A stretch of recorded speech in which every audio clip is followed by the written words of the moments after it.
Pemirsa, ternyata kewajiban membayar utang pun dapat diproteksi. Bagaimana? Seperti apakah jenis proteksinya? Kita akan berbincang seputar manfaat pembiayaan dan asuransi syariah. Tentunya bersama saya Chandra Dewi, Anda menyaksikan Cerdas 5 Menit. Dan bersama saya di studio Metro Manulife telah hadir Ibu Yeti Rohyatini, Vice President and Head of Unit Syariah dari PT Asuransi Jiwa Manulife Indonesia. Selamat pagi, Assalamualaikum Bu Yeti. Waalaikumsalam warahmatullahi wabarakatuh, Mbak Andra. Bu Yeti ini berbicara mengenai proteksi membayar kewajiban ataupun utang. Ini bisa dijelaskan seperti apa jenis proteksinya, Ibu? Ya, kalau di syariah kita mengenal yang namanya pembiayaan, Mbak Andra.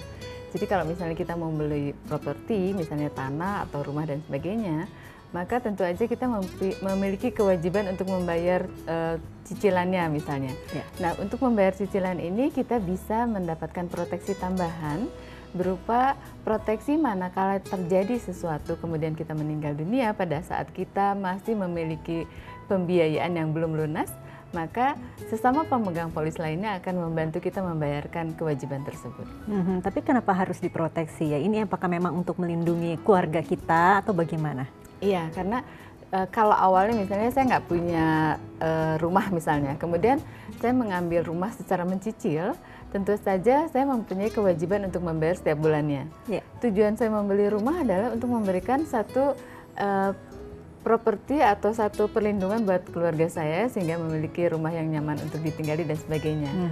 Tujuan awalnya kan bagus ya, tapi karena kita mencicil dan sebelum cicilannya habis kemudian kita keburu meninggal dunia misalnya, maka tentu saja keluarga nggak bisa mendapatkan rumah itu langsung ketika itu gitu ya, tetapi harus menyelesaikan dulu kewajiban yang belum terlunasi.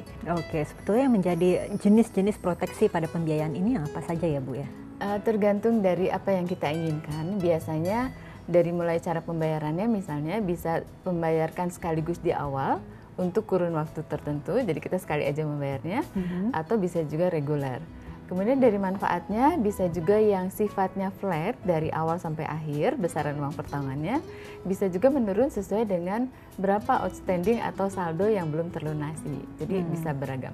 Oke, itu kan ada beragam caranya ya Bu ya, tapi berbicara mengenai besarannya, cukup mahal tidak sih untuk membayar asuransi ini?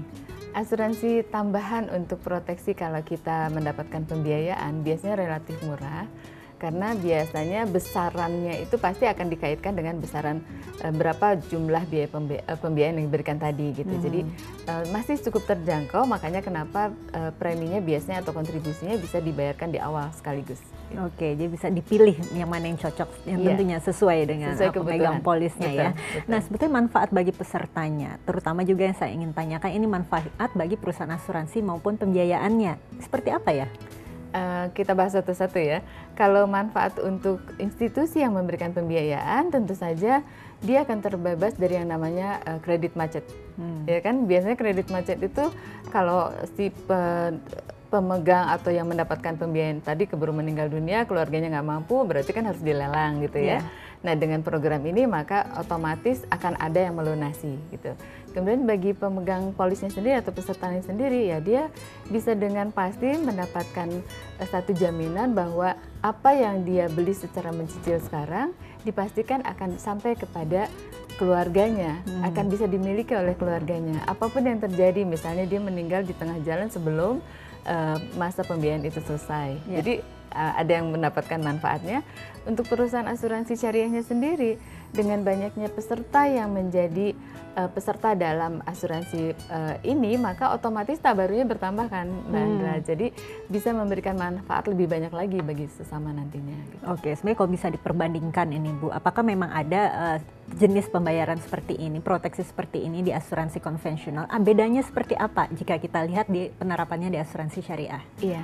Bedanya yang konvensional atau non-syariah dengan syariah letaknya pada prinsip pengelolaan risiko. Seperti biasa, kalau di yang non-syariah penanggungnya adalah perusahaan, kalau di yang syariah penanggungnya adalah para pemegang polis lainnya. Baik, Ibu Yeti, terima kasih banyak atas waktu dan juga informasinya Ibu ya. Sama-sama. Dan pemirsa, demikianlah Cerdas 5 Menit, Cerdas Finansial untuk episode kali ini. Saya Chandra Dewi, terima kasih dan sampai jumpa.